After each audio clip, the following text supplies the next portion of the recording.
someone from our team or members of our team at the appropriate level. But I want to be frank, I don't think we don't have high expectations of what will happen tomorrow. And frankly, at this point, I think it's abundantly clear that the only way we're going to have a breakthrough here is between President Trump and President Putin. It's going to require that level of engagement to have a breakthrough in this matter. I don't think anything productive is actually going to happen from this point forward until they engage in a very frank and direct conversation, which I know President Trump is willing to do. Do you think that moment is closer? Well, the president is impatient to end this war. He's impatient, as he's been clearly said, that something needs to happen soon. Too many people are dying. There's too much destruction. And I think he's ready to have that engagement and determine once and for all if there's a path forward and what that path is. Around the world anymore. I mean, that's already happened. We came because we were told that I was going to be here anyways, obviously, but we came because we were told that there might be a direct engagement between the Russians and the Ukrainians. That was originally the plan. You all heard the same thing. That was not to be the case.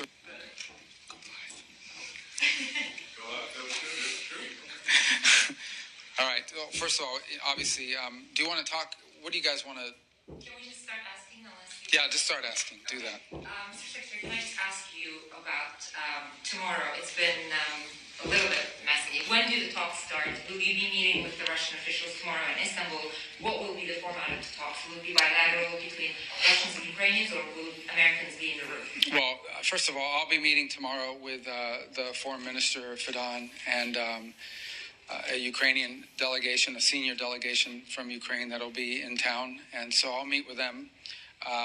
Someone from our team will be involved in the Russia talks. They sent a more lower level group over here. I hope that those talks will be between Ukraine and Russia with our Turkish counterparts in the room, along with someone from our team or members of our team at the appropriate level.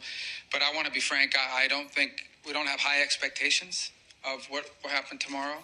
And frankly, at this point, I think it's abundantly clear that the only way we're going to have a breakthrough here is between President Trump and President Putin. Do you think that moment is closer? Well, the president is impatient to end this war. He's impatient, as he's been clearly said, that something needs to happen soon. Too many people are dying. There's too much destruction. And I think he's ready to have that engagement and determine once and for all if there's a path forward and what that path is.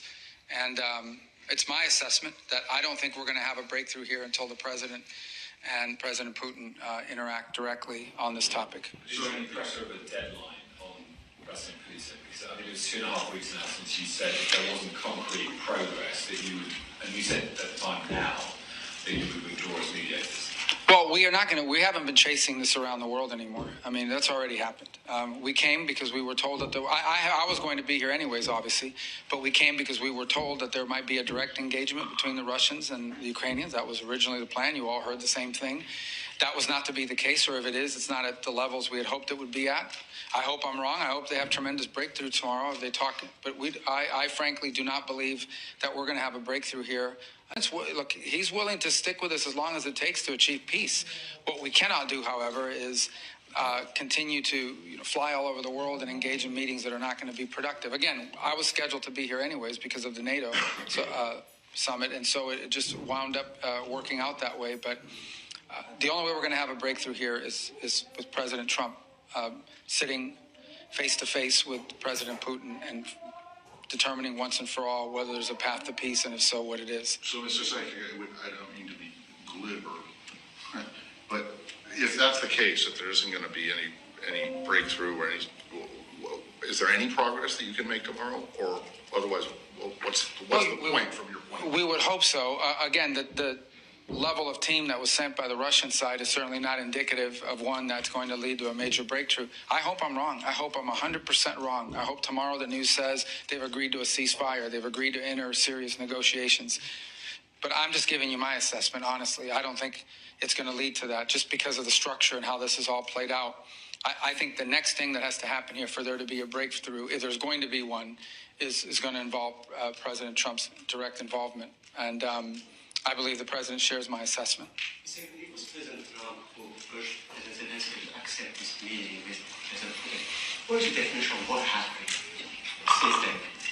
how did we end up from having Zelensky Trump, Zelensky Putin meeting to expecting Trump Putin meeting? Well, again, it's not expecting. It's my assessment, which I think the president shares, that the only one who can break this logjam at this point, if it can be broken, is President Trump. He just wants to end the war. He doesn't care who gets the credit for it. He doesn't care who went first. He wants the war to end.